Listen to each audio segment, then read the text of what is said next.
Et au sommaire de ce journal du vendredi 4 mars, une large page consacrée à l'agriculture. Oui, avec l'Assemblée générale des jeunes agriculteurs d'abord. Et cette bonne nouvelle, malgré la crise, le métier continue de susciter des vocations, notamment chez les femmes, vous le verrez. Coup de projecteur également sur les jardins de Vaujoubert à Rouillon, une ferme maraîchère qui est aussi un centre d'insertion par le travail. Après des difficultés financières, l'exploitation retrouve l'équilibre. Nous verrons quelle est sa recette. Et puis nous terminerons ce journal dans les jardins de la préfecture pour parler cette fois opération militaire extérieure. Le groupement Richelieu, notamment composé de 500 hommes du 2e RIMA, célébrait sa dissolution aujourd'hui après 6 mois de mission au Sahel. Mon invité, c'est Jean-Marc Salmon, directeur général adjoint de l'Association nationale des fréquences, la NFR. Dans un mois, les chaînes de la TNT passent en haute définition, la HD. Devez-vous vous inquiéter pour votre télévision? Nous lui poserons la question. Et vous le disiez au titre, Florent, au début de ce journal, par une page consacrée à l'agriculture, un monde en pleine crise, et pourtant le métier suscite toujours des vocations. Oui, Jean-Christophe, c'est ce qui ressort de l'Assemblée générale des jeunes agriculteurs qui se tenait cet après-midi à Tuffet, dans l'Est sartois. Les prétendants à la profession ne sont pas forcément issus du milieu agricole. Les femmes sont de plus en plus présentes. Bérénice Angot. Malgré la crise, le monde agricole n'a jamais autant séduit de jeunes. En 8 ans, le BTS Production Animale a vu une augmentation de 19% de ses candidats. Et détrompez-vous, ces étudiants sont de moins en moins des enfants d'agriculteurs. Thomas et sa femme ont épousé ce métier par passion. C'est un rêve depuis tout gamin, hein, c'est de travailler dehors dans les champs avec les vaches.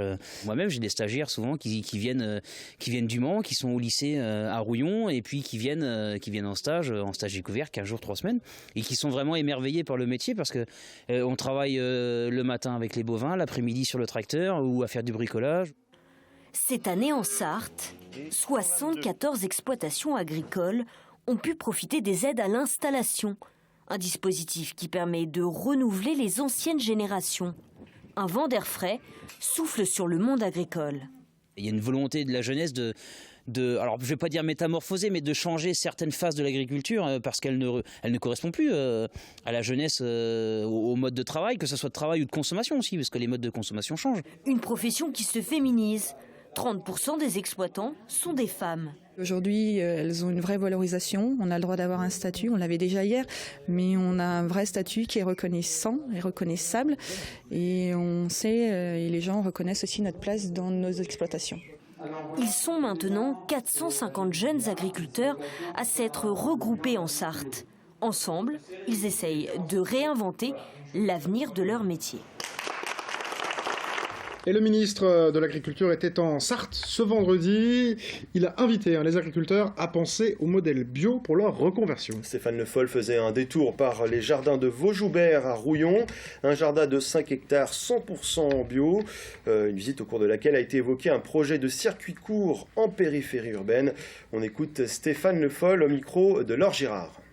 La bio, c'est, je l'ai dit, dans un processus de mutation et de conversion, comme le dit souvent.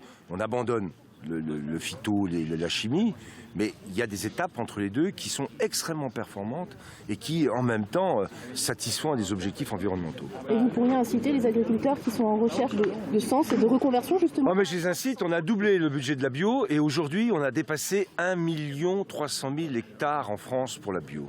Et il y a eu 200 000 conversions l'an dernier. Donc le plan Ambition Bio va bien au-delà de ce qu'on pouvait imaginer. Ça va tellement vite aujourd'hui que le budget qu'on avait consacré, qu'on a doublé, passé de 90 millions à 180 millions, aujourd'hui est consommé. Et donc ce qu'on vient dire au ministre, c'est le succès étant là, il faudrait redébloquer des moyens. Et là, c'est un peu plus compliqué. Voilà le ministre de l'Agriculture, Stéphane Le Foll, qui était au jardin de Vaujoubert à Rouillon. Des jardins qui sont aussi un centre d'insertion par le travail. En grande difficulté financière depuis quelques années, ils devraient retrouver l'équilibre en 2016. Comment? Eh bien en surfant sur une tendance forte, celle de l'agriculture paysanne, découverte avec Laure Girard. Au travail, dans ce chantier d'insertion, ce n'est pas que la terre qu'ils aèrent. Ça me permet de m'épanouir déjà. Parce que quand j'étais à la maison, je ne faisais rien, je réfléchissais beaucoup pour proposer un chantier d'insertion, pour pouvoir être accompagnée. Et peut-être que là, je découvrirais quelque chose, ce que je veux faire vraiment. On fait du jardinage, de la récolte, des semences, de tout, quoi. Ça fait du bien, oui, ça change un peu, quoi. C'est en plein air. L'association Tarmac emploie une vingtaine de personnes dans ses jardins de Vaujoubert. Pour eux, l'accès à un travail stable est difficile. L'objectif de l'association, faire germer en eux l'envie de se battre. Le fait de mettre une graine en terre, de l'avoir germé, de l'avoir poussé et de l'avoir finalement donné des fruits, ça permet de se reconnecter avec le vécu, avec le quotidien. Et je pense personnellement que c'est une bonne méthode. Autre raison de se lever chaque matin, la perspective de développer ces jardins. Il y a 4 mois à peine, ils étaient au bord de la fermeture, pas viables financièrement. Aujourd'hui, grâce à la volonté de tous, le projet repart sur de nouvelles bases. En 2 mois, on a réussi, grâce à une bonne communication et une ouverture vers les entreprises, à presque doubler notre nombre de paniers. On est passé de 150 paniers au mois de décembre à 260 aujourd'hui. Des paniers vendus chaque semaine à des clients adhérents de l'association, comme Martine qui vient se fournir en légumes bio, locaux et de saison, bien sûr. Ce sachet plein pour 8 €. Financièrement, oui, j'ai déjà fait d'autres centres et c'est assez compétitif.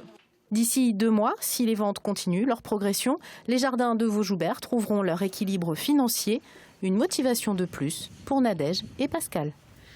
Et puis en marge de cette visite, le président de l'association Tarmac, qui gère le jardin que nous venons de découvrir, a confirmé l'aménagement au Mans d'un nouveau centre d'accueil pour réfugiés. Oui, une information que nous vous révélions la semaine dernière. Ils sont déjà 50 migrants au centre de la Mariette. 50 autres pourraient arriver dans les semaines à venir. Ce nouveau centre fait suite à l'évacuation de 1000 migrants de la jungle de Calais. Les précisions d'Hilaire Baudin, président de l'association Tarmac, qui prend en charge les réfugiés dans le département. En collaboration avec une autre association, France Horizon, nous devons développer, Tarmac et France Horizon allons accueillir une 50aine d'autres personnes. Mais je ne sais pas, il faut préparer 15 jours, 3 semaines, 1 mois et demi, je ne sais pas exactement.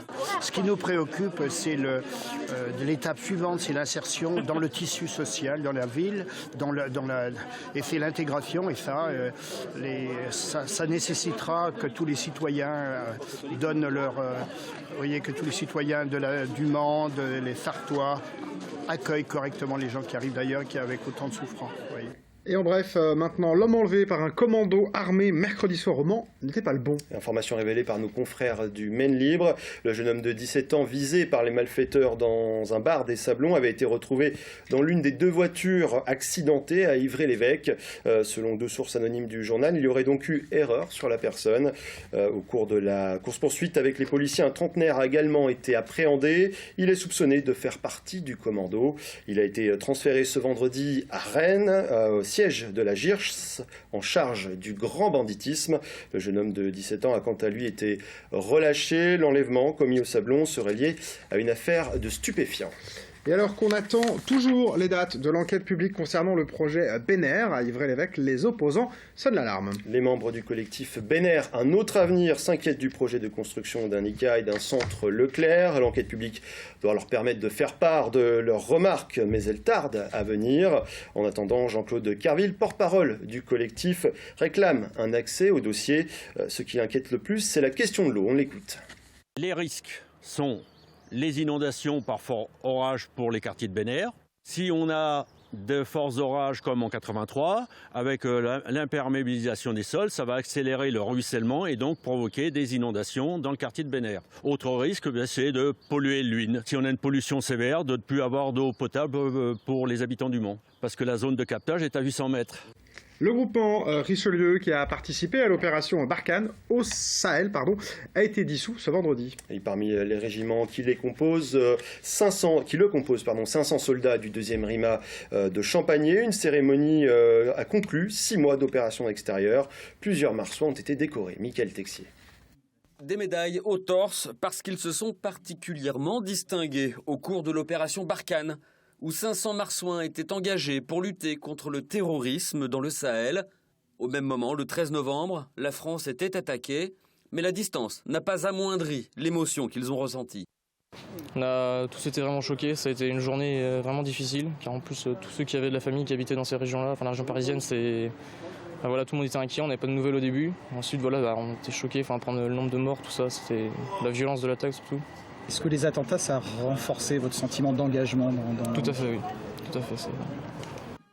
Une détermination mise au service de l'opération dans une zone aussi vaste que l'Europe, où les Marsouins ont contribué à affaiblir les terroristes, au nord du Mali notamment, un ennemi presque insaisissable.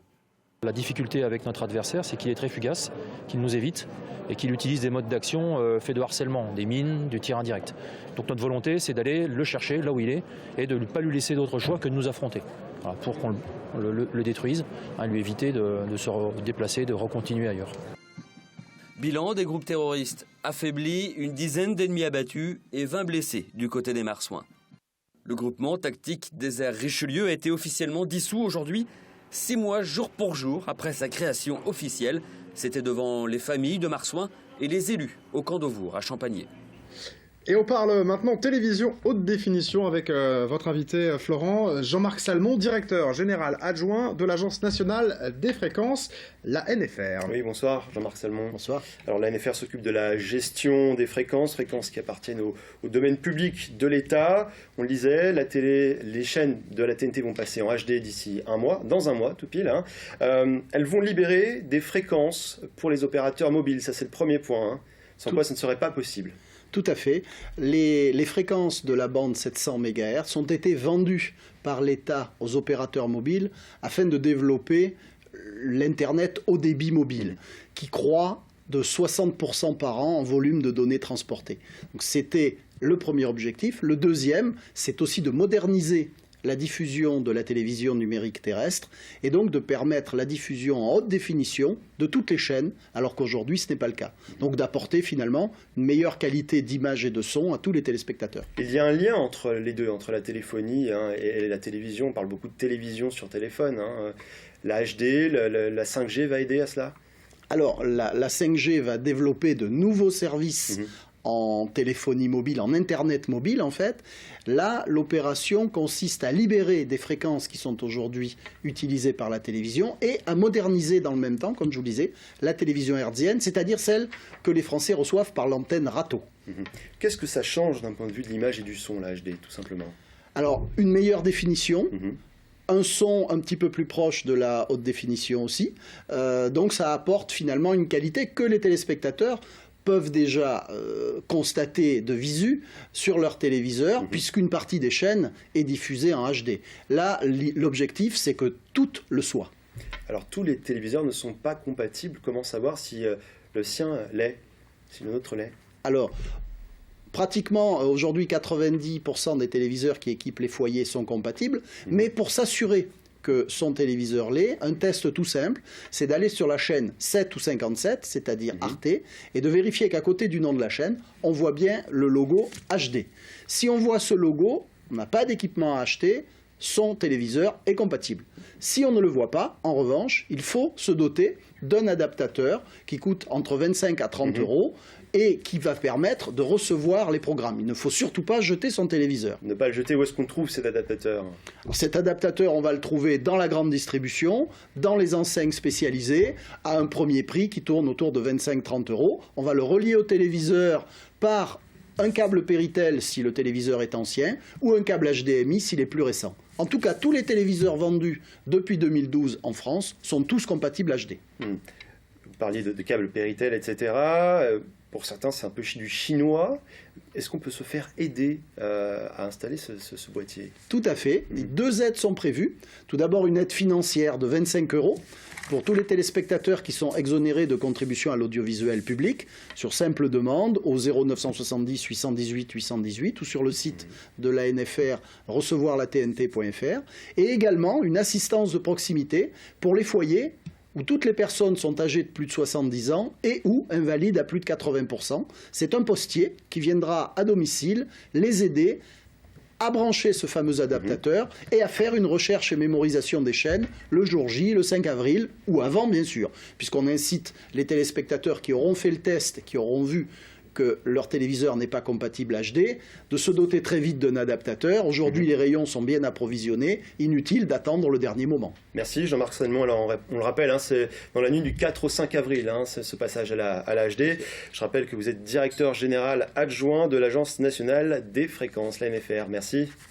Et merci Florent, c'est la fin de cette édition. On se retrouve dans un instant pour l'actu vue d'ici sur LMTV.